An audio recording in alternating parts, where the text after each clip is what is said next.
বিসমিল্লাহির রহমানির রহিম। আজকে আমি যে বিষয়টা নিয়ে কথা বলবো সেটা হলো সাম্প্রতিক সময়ে আমরা দেখেছি বুয়েটের বিখ্যাত প্রফেসর মোহাম্মদ হাদিউজ্জামান প্রথম আলোতে একটা সাক্ষাৎকার দিয়েছেন। সাক্ষাৎকারের মূল বিষয় হলো আমাদের যে যানবাহনের দুস্থ অবস্থা, সেই অবস্থার আলোকে একটা বিস্তারিত সাক্ষাৎকার দিয়েছেন। সেই সাক্ষাৎকারের আলোকেই কিছু কথা বলার চেষ্টা করব। আমরা সকলেই জানি গত ঈদের 15 দিন আগে এবং ঈদের পরের 15 দিন মিলে প্রায় 367 জন মানুষ নিহত হয়েছেন। আমরা এটাও জানি আমাদের বর্তমান সরকারের সময়ে এবং পূর্ববর্তী সরকারগুলোর সময়ে সবচেয়ে বেশি খরচ করা হয়েছে অবকাঠামোগত খাতগুলোতে, অর্থাৎ ইনফ্রাস্ট্রাকচার খাতে বা সুপার ইনফ্রাস্ট্রাকচার খাতে। কিন্তু আমাদের যে ডেভেলপমেন্ট হয়েছে সেই ডেভেলপমেন্ট কোনোভাবেই সড়কের যে দুর্ঘটনা সেই দুর্ঘটনাকে হ্রাস করাতে পারতেছে না। আর সাম্প্রতিক জরিপগুলোকে দেখা গেছে প্রতি বছরের সড়ক দুর্ঘটনায় যে সমস্ত মানুষ হতাহত হয় এবং মারা যায় এবং দুর্ঘটনার শিকার হয়, বিকলাঙ্গ শিকার হয়, এগুলোর যদি আর্থিক মূল্য হিসাব করা যায় বছরে প্রায় 40,000 কোটি টাকার মতো ক্ষতি হয়। যদি এই সমস্ত হতাহতের ঘটনাগুলো কোনোভাবে আর্থিক মূল্যায়িত করার মতো নয়, তবু আমরা একটা আনুমানিক এস্টিমেটেড কস্ট যদি হিসাব করি সেটার পরিমাণ দাঁড়ায় প্রায় 40,000 কোটি টাকা। আমরা সকলেই জানি যে মেট্রো যে সিস্টেম করা হয়েছে, মেট্রো রেল যে সিস্টেম করা হয়েছে তার আঙ্কিক মূল্য অর্থাৎ কস্টের আঙ্কিক মূল্য $25 বিলিয়ন, অর্থাৎ প্রায় 25,000 কোটি টাকা। প্রায় পদ্মা সেতুর কাছাকাছি লেভেলের খরচ দিয়ে আমরা মেট্রো রেল করেছি। কিন্তু আমাদের আদৌ কি ঢাকা শহরের যানবাহন কমেছে? আমি আজ পর্যন্ত ঢাকা শহরের যানবাহনের যে চিত্র সেই চিত্র আমি দেখতে পাচ্ছি না। যানবাহনের চিত্রটা কমার অনেকগুলো কারণ আছে। আপনি চিন্তা করতে পারেন পৃথিবীর কোন শহরে আছে যে পরিবহন সেক্টরগুলোর মালিকানা প্রায় 3,000 মানুষের হাতে। আমার মনে হয় পৃথিবীর কোনো দেশ, পৃথিবীর কোনো রাজধানীতে এরকম লার্জ স্কেলে গণপরিবহনের মালিকানা ছেড়ে দেওয়ার কোনো নজির নেই।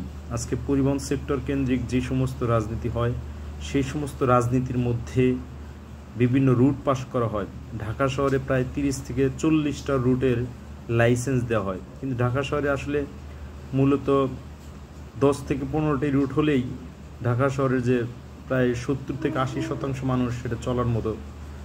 তবুও এই সমস্ত যানজটের শহরে প্রায় 200 থেকে 300 মিটার দূরত্বে যে সমস্ত স্টপেজগুলো চলে, রাস্তার প্রায় প্রতিটি স্থানেই দেখা যাচ্ছে স্টপেজ হয়।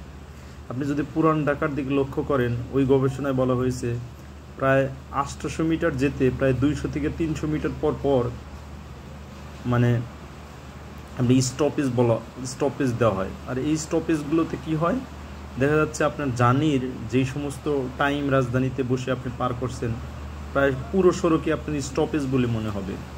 আর এখানে মারাত্মক বিশৃঙ্খলা যে বিষয়টা আমার নজরে কেড়েছে এবং ওই গবেষণাতে দেখা দিয়েছে যে সেটা হলো যে আপনার ঢাকা শহরের যানবাহনের যে রুটগুলো এবং রুটের যে ব্যবসা, সেই ব্যবসাটা এতটাই প্রকট হয়েছে যে প্রায় প্রতিটি এলাকায় আপনার মানে একটা স্টপেজের মতো মনে হবে।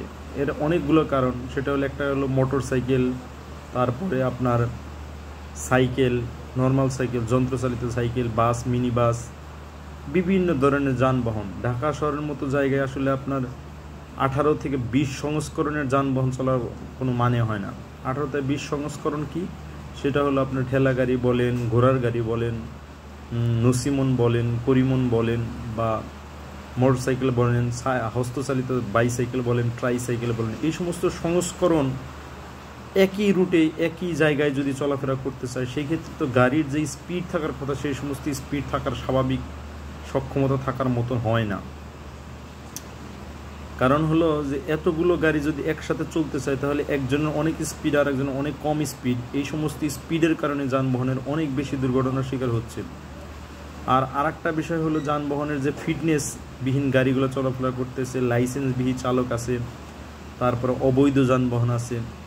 এই সমস্ত যানবাহনগুলো কেন রাস্তায় বের হচ্ছে বা রাস্তায় নামাচ্ছে? এর কারণ হলো আমাদের যে আইনের কড়াকড়ি, সেটা হলো দেখা যাচ্ছে কোনো সামহাও এটাকে পাশ কাটিয়ে চলা যায় বা চলার মতো 200, 500, 5,000 টাকা জরিমানা দিলে অনেক বড় দুর্ঘটনাকেও এড়িয়ে চলা যায়। যার কারণে এই সমস্ত সংগঠনগুলো মাথাচাড়া দিয়ে উঠছে এবং এই সমস্ত লাইসেন্সগুলো খুব ইজিলি অ্যাক্সেসিবল হয়ে যাচ্ছে। এখানে ওই গবেষণায় আরও কিছু বলা হয়েছে, যে জাপান, ভিয়েতনাম এবং চীনের প্রায় প্রতি 1000 মানুষের মধ্যে 500 জন মানুষের মোটরসাইকেলের লাইসেন্স থাকে এবং মোটরসাইকেল চালানোর অধিকার থাকে। বাংলাদেশের প্রেক্ষাপটে এখনও প্রতি 1000 জনে প্রায় 30 জনের মোটরসাইকেলের মালিকানা আছে, একটা এস্টিমেটেড স্ট্যাটিস্টিক্স বলছে। সেই কারণে আমাদের যে মোটরসাইকেলের ব্যবসা বা যানবাহনের ব্যবসায়, সেই যানবাহনের ব্যবসাটাও প্রকট আকারে বৃদ্ধি পাচ্ছে দিন বাই দিন। দেখা যাচ্ছে রাজধানী শহরে বা গাজীপুর বা আপনার নারায়ণগঞ্জ পার্শ্ববর্তী যে 3টি শহর, এই শহরগুলোতে প্রত্যেক দিনই গ্রাম থেকে মানুষ আসছে তাদের কর্মসংস্থানের কারণে, কর্মসংস্থান করার জন্য। আর কর্মসংস্থান যখন না পায়, দেখা যাচ্ছে এখন এই বাস, মিনি বাস, ট্রাক, বিভিন্ন ধরনের যানবাহনের সাথে তারা নিজেদের ডেইলি নেসেসিটিসের যে জন্য টাকা পয়সার দরকার সেগুলো মিট আপ করার চেষ্টা করতেছে। যার কারণে আমাদের যানবাহনের আকার তীব্র থেকে তীব্রতর হচ্ছে।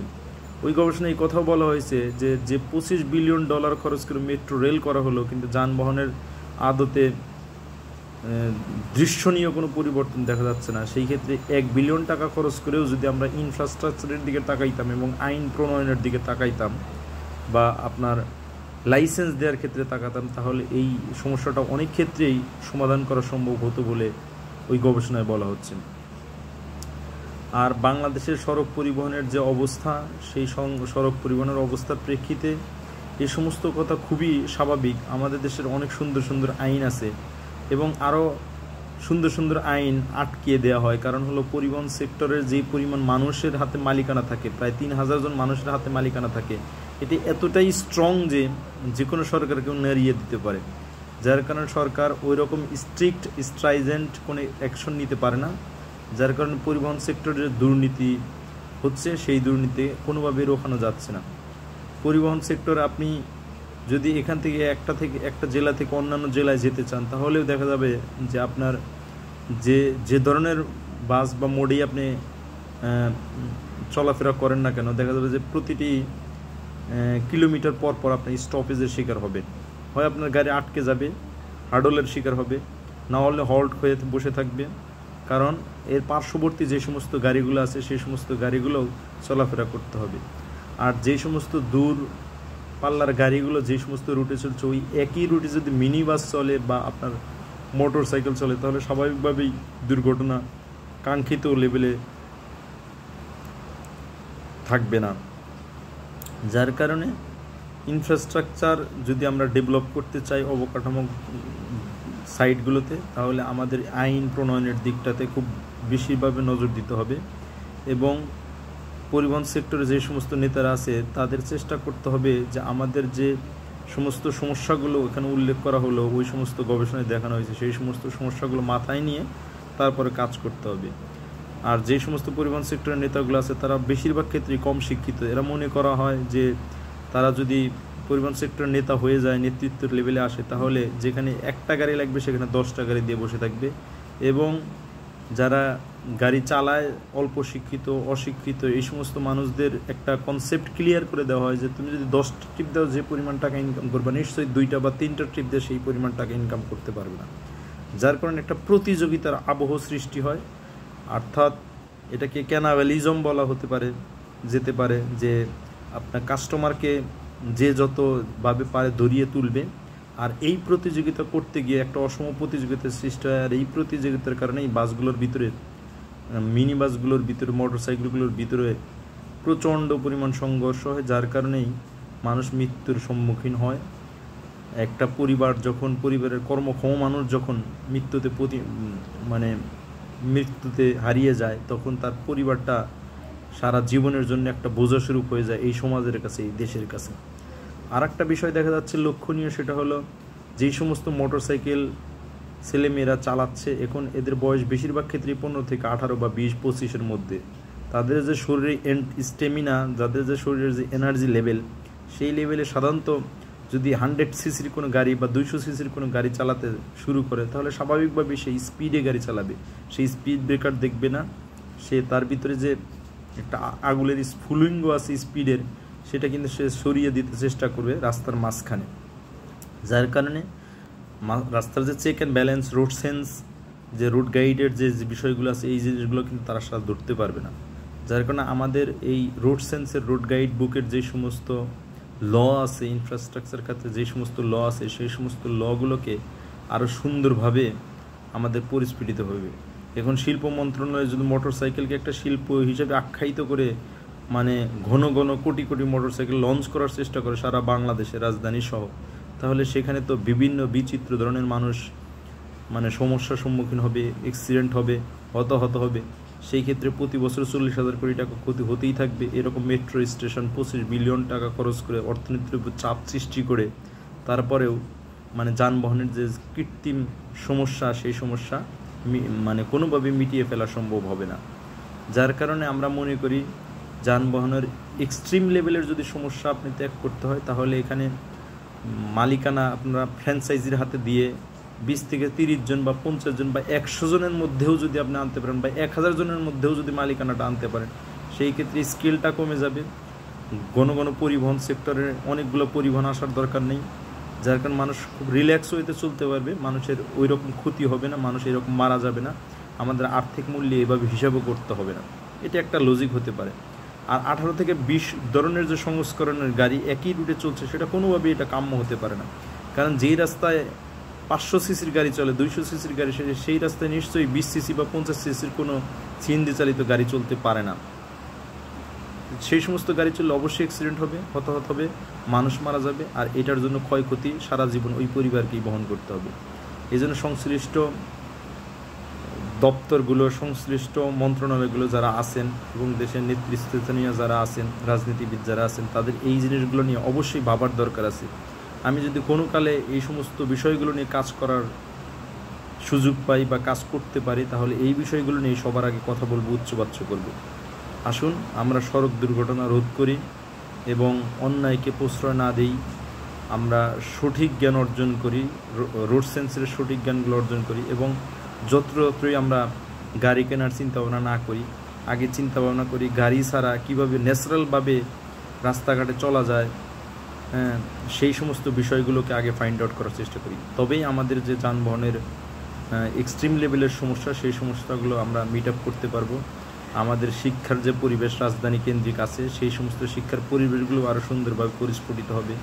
এবং আমরা যদি খুব সুন্দরভাবে ডিসেন্ট্রালাইজড করতে পারি, যে ঢাকা শহরে যে বিশ্ববিদ্যালয় আছে, সেই সমস্ত বিশ্ববিদ্যালয় বিভাগীয় পর্যায়ে নিতে পারি, সেক্ষেত্রেও অনেকটা হেল্প হবে বলে আমরা বিশ্বাস করি।